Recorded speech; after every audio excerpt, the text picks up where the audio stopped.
Salam, belə bir suala baxaq.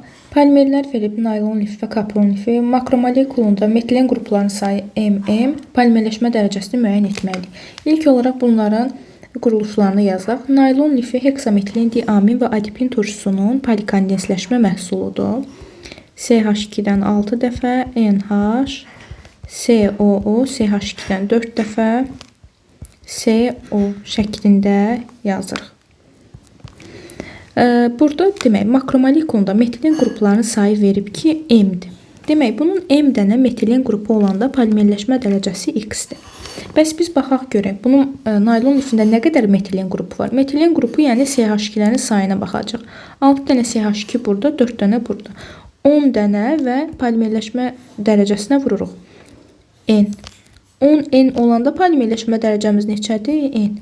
Buradan tapırıq ki, X bərabərdir M vurulsun N bölünsün 10N. N'lər gedir, qalır M bölünsün 10. İndi baxaq kapron lifinə. Kapron lifini isə yazırıq. NH, CH2-dən 5 dəfə, CO şəklində.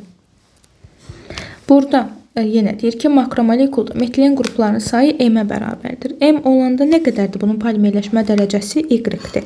Amma biz baxaq görək nə qədər metilen qrupumuz var. 5 dənə CH2 var. N-ə də vururuq. 5N olduqda polimerləşmə dərəcəmiz neçədir? N. Buradan da Y bərabərdir. M vurulsun N bölünsün 5N. Yəni M bərabərdir 5. Biz indi X-i tapdıq. X tapdıq ki, bərabərdir M bölünsün 10-a. Y də bərabərdir M bölünsün 5-ə.